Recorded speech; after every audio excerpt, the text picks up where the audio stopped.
കോമഡിയാ സിനിമയൊക്കെ. അയ്യോ അയ്യോ എന്ത് രസമുണ്ട് മോനെ.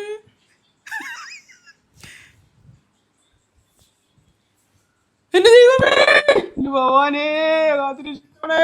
ഇവിടുന്ന് ഒരു ഇമോഷനും ഇല്ലാതെ പോയ ആളാ ദൈവമേ, ആ ചിരിച്ചോണ്ട്. വസ്തു അവിടെ കിടക്കുന്നു, എങ്ങനെയെങ്കിലും 5 ലക്ഷം രൂപയ്ക്ക് വിറ്റ് തരണേ ദൈവമേ. 5 ലക്ഷം രൂപയ്ക്ക് വിൽക്കാനുള്ള ഭഗവാനേ, പ്രാർത്ഥനയാ. ഒരു സെന്റിന് 5 ലക്ഷം രൂപ വെച്ച് തരണേ ഒരു സെന്റിന് 5 ലക്ഷം രൂപയ്ക്ക്. ഭഗവാനേ, എന്റെ ദൈവമേ.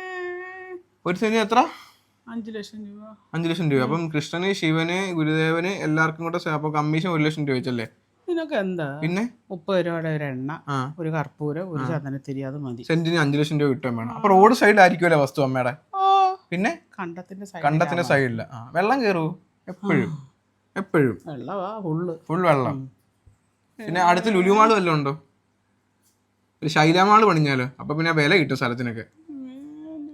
5 ലക്ഷം രൂപയും വേണം. കണ്ടത്തിന് സൈഡിൽ വീട്, കണ്ടത്തിന് സൈഡിൽ സ്ഥലം, വെള്ളവും കയറും. എങ്ങനെ കിട്ടാനാ? അതൊക്കെ കിട്ടും. ദൈവത്തിനെ സോപ്പിട്ട ദൈവം വന്ന്. ഞാൻ ചോദിക്കട്ടെ, നമ്മൾ ഒരു സെന്റ് മേടിക്കാൻ ചെന്നേ നമ്മളോട് എത്ര ലക്ഷം രൂപയാ അവര് മേടിക്കുന്നത്, ചോദിക്കുന്നത്? അതാ അമ്മ ഒരാളെ മേടിക്കാൻ കൊണ്ടുവരണം. അപ്പൊ ഞാൻ അതുവഴി ഒരാളെ വിടാം പൈസ കൊടുത്തിട്ട്. അപ്പൊ എന്തോ സ്ഥലം വയ്ക്കാനാണോ? അപ്പൊ നമുക്ക് അപ്പം അവര് ചോദിക്കും എന്താ സ്ഥലത്തിന് വിലയൊക്കെ ഉണ്ട്. അപ്പൊ നമ്മൾ പറയും ആ മോനെ. അപ്പൊ ആ ചേട്ടൻ പറയും ആ മോനെ ഇവിടെ കഴിഞ്ഞല്ലോ, അവന്റെ സ്ഥലമൊക്കെ 4 രൂപയ്ക്കാ വിറ്റ്, ഇവിടെ നല്ല വിലയാന്ന് പറയാം. അപ്പൊ അങ്ങനെ ഏൽപ്പിക്കാം. പിന്നെ എനിക്ക് കമ്മീഷൻ എത്ര രൂപ വരും? 10,000 തരാം. കച്ചവടമല്ല. പിന്നെ ഗോകുലനും ഷീജാമയൊക്കെ വിളിച്ചായിരുന്നു. ചിലപ്പോ അവരിങ്ങോട്ട് വരുവെന്നൊക്കെ ഇങ്ങനെ കേൾക്കുന്നു. രാത്രി നിക്കാൻ ഇവിടെ. ഒന്നാമത് ചൂടാ, ഒരു റൂമിലേ ഉള്ളു AC. ഈ എല്ലാരും കൂടെ വന്നാ ഇപ്പൊ എങ്ങനെ നിക്കും? അമ്മ എന്ത് ഈ പറയുന്നേ? എല്ലാരും കൂടെ നല്ല ഒരു ഐഡിയ ഉണ്ട്. അക്കെ എപ്പോഴാ അക്ക വരുന്നേ? വൈകിട്ട് വരുമെന്ന് ഉണ്ണിക്കുട്ടൻ എന്നോട് പറഞ്ഞു എല്ലാരും കൂടെ. അയ്യോ എൻ്റെ അക്കെ ഇവിടാണെ മൂർഖനെയും പാമ്പിനെയും എല്ലാം കണ്ടൊക്കെ. എന്തോ പറയാനാ, രാവിലെ രാധാണൻ ഇറങ്ങിയപ്പോൾ കൊണ്ട് വാതക്കലെങ്ങാണ്ട് ചുരുണ്ട് കിടക്കുന്നു. പട്ടി ഭയങ്കര കുറയായിരുന്നു. അത് കഴിഞ്ഞപ്പോൾ കൊണ്ട് ചെടിച്ചട്ടിയുടെ എടുക്കലും ഒരെണ്ണം കിടക്കുന്നു. ഒന്നും പറയണ്ട എൻ്റെ അക്കെ, ഇവിടെ അങ്ങ് പാമ്പിൻ്റെ ശല്യമാ. അക്കെ വരുമ്പോൾ ഇച്ചിരി മണ്ണെണ്ണയും കൂടെ കൊണ്ടുപോരെ, ഇവിടെ എല്ലാം ഒന്ന് കുടയാക്കെ. പാമ്പാക്കെ അങ്ങ് ഇഷ്ടം പോലെ വരുന്നില്ലയോ? ഇവിടെ പോരൊക്കെ ഒന്നും കുഴപ്പമില്ല, ഞങ്ങൾ ഇവിടെ അല്ലയോ കഴിയുന്നത്, പിന്നെന്തുവാ? ഓ ഒക്കെ എന്താ ഒന്നും കുഴപ്പമില്ല. ഓ വിഷമില്ലാത്ത പാമ്പായിരിക്കും. ഇവിടെ വിഷമൊന്നുമില്ല. ഒക്കെ മനുഷ്യൻ്റെ അത്രയും വിഷം എന്തായാലും പാമ്പിനില്ല. ഒക്കെ പോരെ. വല്ലതൊക്കെ മേടിച്ചോണ്ട് പറഞ്ഞേക്കെ തിന്നാന്. ഒന്നും ഇരിപ്പില്ല. ഒക്കെ പിള്ളേരൊക്കെ ഉള്ളതല്ലയോ? ഒക്കെ ഇച്ചിരി ഏറെ മേടിച്ചോ. 4 5 ഒന്നും മേടിക്കണ്ട, ഏറെ വെച്ച് മേടിച്ചോ. ഒരു 12 എണ്ണം വെച്ച് എല്ലാത്തേലും മേടിച്ചോണ്ട് പോരെ. എന്തെങ്കിലും ഇങ്ങോട്ട് മേടിച്ചോണ്ട് വരും, മൊത്തം ഇരുന്ന് അവർ തന്നെ അങ്ങ് തിന്നും. ഇതാ പരിപാടി. അതുകൊണ്ടാണ് ഞാൻ കൂടുതൽ പറഞ്ഞത്. എങ്ങനെയുണ്ട് മോനെ ഐഡിയ? എന്തായാലും നല്ല ബുദ്ധിയാ. അവരോട് ആരോടും നമ്മൾ വരണ്ടെന്നും പറഞ്ഞുമില്ല, എന്നോട്ട് അവരാരും വരുത്തുമില്ല. വല്ലതും കൊണ്ടുവരാനും പറഞ്ഞു. അത് കേൾക്കുമ്പോഴേ മോൻ എന്താ അവരവിടെ ഇരിക്കും. പിന്നല്ല നമ്മളോടാ കളി. കൈയുടെ ഇവിടെ ചോറിയുന്ന ഓയിൽമെന്റ് ഒക്കെ ഇവിടെ ഇരിക്കുന്നത്. ടീപ്പോടെ പുറത്തിരിക്കുന്നു. നീ അല്ലയോ വെച്ചേക്കുന്നത്, പിന്നെന്തിനാ എന്നോട് ചോദിക്കുന്നത്?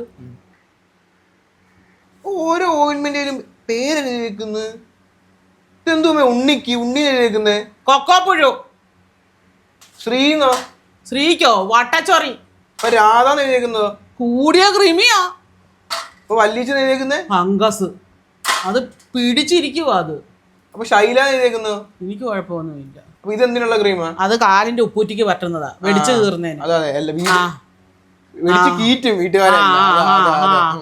കൃമിക്കാ കൃമി. വട്ടച്ചൊറി വന്നേക്കുവോ, വലിയ കാര്യത്തെ കൊണ്ടുവന്നതാ. ഓയിൻമെന്റിന്റെ പേര് നോക്കി അമ്മയ്ക്ക് ഏതാന്ന് പറഞ്ഞു. ഇങ്ങനെ എന്താ എഴുതി വെച്ചേക്കുന്നത്? എന്താ ഞാൻ MBBS പഠിച്ച ഡോക്ടറാണോ ഓയിൻമെന്റിന്റെ പേര് ഓർത്തിരിക്കാന്? അതിന് നല്ലതല്ലേ ഇങ്ങനെ എഴുതി വെക്കുന്നത്? ഏത് ഉറക്കത്തിലും പറയും. ഏത് ഉറക്കത്തിലാരും എപ്പം വന്ന് ചോദിച്ചാലും എടുത്തങ്ങ് കൊടുത്താൽ മതിയല്ലോ, വഴക്കില്ലല്ലോ. എവിടെങ്കിലും ഒക്കെ കൊണ്ടിടും, എന്നിട്ട് ചോദിക്കാം അമ്മോ ചൊറിച്ചിൽ വരുമ്പം ചോദിക്കുക ഓയിൽമെന്റ് താ. അതിന് നല്ലതല്ലേ ഇത്? ചൊറിയുമ്പോൾ ഓയിൽമെന്റ് തിരക്കി നടക്കുക. അതിന് മുമ്പേ ചൊറിഞ്ഞെടുത്ത ഒറ്റരേറാ. അപ്പം വന്നേക്ക് ഓയിൽമെന്റ് ഉണ്ടോയെന്ന് ചോദിച്ചുകൊണ്ട്. ഈ ബാത്റൂമിലാണോടാ നിക്കർ ഊരിയിടുന്നത്? ബാത്റൂമിൽ എന്തോ എടുക്കണം? ബാത്റൂമിലല്ലേ നിക്കർ ഊരി ഇടുന്നത്? വെണ്ടയ്ക്കായിരുന്നു ബാത്റൂമിൽ. ഒരു ബാത്റൂം ഉണ്ട്, നിക്കർ ഇടരുത്, ഉടുപ്പിടരുത്, ഒന്നും ഇടരുത്. പിന്നെ എന്തിനാ ബാത്റൂം? നിങ്ങൾ ഇറങ്ങുമ്പോൾ അതും കൊണ്ട് ഇങ്ങനെ ഇറങ്ങണം, അത്രേ ഉള്ളു. എന്തുവാ ഇതാരെങ്കിലും പുറകിന് വന്ന് കേറിയാലോ? ഒരിടത്ത് തുണി, ഒരിടത്ത് സോപ്പ്, ഒരിടത്ത് പത, ഒരിടത്ത് ചകിരി. അപ്പൊ നമുക്ക് ബാത്റൂമിൽ ഒരിടത്ത് കുറച്ച് മൈലാഞ്ചി, ഒരിടത്ത് കുറച്ച് ബോഡി സ്പ്രേ, ഒരിടത്ത് കുറച്ച് ഐസ്ക്രീം, ഒരിടത്ത് കുറച്ച് മറ്റേ എല്ലാം വെക്കാം. അയ്യോ ഒന്നും പറഞ്ഞില്ല, നിർത്തി. എന്താണ്ട് വിശേഷമൊക്കെ ഇവിടെ? ആന്നോ? വിശേഷം ഒന്നും ഇല്ലയോ? സുഖമാണോ? കുട്ടമ്മാവന്റെ അങ്ങ് ആയിരുന്നില്ല 5-6 ദിവസം. എങ്ങനുണ്ട് അവിടെ അവർ രണ്ടും കൂടെ? ആന്നോ? വഴക്കൊന്നും വിടത്തില്ലയോ? ഒരു വഴക്ക് വിടത്തില്ലയോ? ആണോ? അടിയാണോ? ആണോ? കുഞ്ഞോളമ്മയുടെ കാര്യം വല്ലതും പറയവോ? കുഞ്ഞോളമ്മയുടെ കാര്യം അവിടെ എപ്പോഴും പറയും. കുഞ്ഞോളമ്മ കുശുംബിയാന്നൊക്കെ പറഞ്ഞു. കുശുംബിയോ? പിന്നെന്തോ പറഞ്ഞു? കുഞ്ഞോളമ്മ കുടുംബം കലക്കിയാന്നൊക്കെ എന്നോട് പറഞ്ഞു. അങ്ങോട്ട് പോവല്ലേ എന്നൊക്കെ പറഞ്ഞു. അയ്യോ, മോനൊരു ഐസ്ക്രീം മേടിച്ചു തരാം, ബാക്കിയും കൂടെ പറ.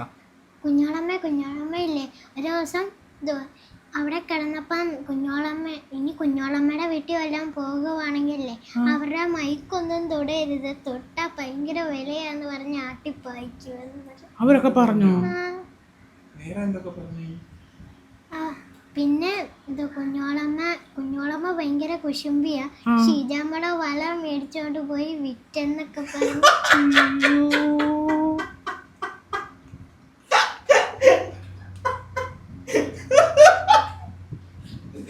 ഓൻ കേട്ടോ അതൊക്കെ പറയുന്നേ? അമ്മ വലിയ ഷെയ്ക്ക് മേടിച്ചു തരാം. സത്യമാണോ ഇത്? ഇതൊക്കെ സത്യം തന്നെ. മതി, ഇത് മതി. ഉള്ളതാണല്ലോ ഇത്. നല്ലതല്ല കൊച്ചു പിള്ളേർക്ക് ഇങ്ങനെ കൊതിഞ്ഞോടേം പറയുന്നത്. എന്തെങ്കിലും മേടിച്ചു തരാമെന്ന് പറയുമ്പോൾ ഉടനെ അങ്ങ് പറഞ്ഞതല്ല അങ്ങ് വിളിച്ചു പറയുന്നത് ശരിയല്ല. നല്ല പ്രവണതയല്ല. ഇനി അന്നേരം ഇനി അന്നേരം കുടിക്കണ്ട. അങ്ങനെ ഇപ്പോൾ ഞാൻ അവരുടെ വളം മേടിച്ചോണ്ട് പോയി വിറ്റെന്ന് എന്തോ പറയാനാന്ന് പറ. മതി പോ. പുല്ലിനോടൊന്നും ചോദിക്കണ്ടായിരുന്നു. ഉമ്മാതെ വലിയ കാര്യത്തിൽ കൊച്ചിനോട് ഉള്ള സ്ലൈസും കൊടുത്തിട്ട് ബാക്കിയുള്ള കുറ്റം പറയാൻ വേണ്ടി നോക്കിയതാ. അതിപ്പോൾ മനസ്സിലായില്ല, നിങ്ങളെ ആർക്കും കുടുംബത്തിൽ ഒരു വിലയില്ല. നിങ്ങളെക്കുറിച്ച് ഇങ്ങനെയൊക്കെ തന്നെയാ പറയുന്നത്. ഒരാൾക്കും ഒരു വിലയില്ല. നമ്മൾ ചെയ്തത് തെറ്റാ, പക്ഷെ എന്നാല് അവരൊക്കെ അത് പറയാൻ കൊള്ളാമോ? കരഞ്ഞിട്ട് കാര്യമൊന്നുമില്ല. സ്ലൈസ് എടുത്ത് കുടിച്ച് തീർത്തല്ലോ. എന്തോ കുടിയായിരുന്നു കുടിച്ചേ?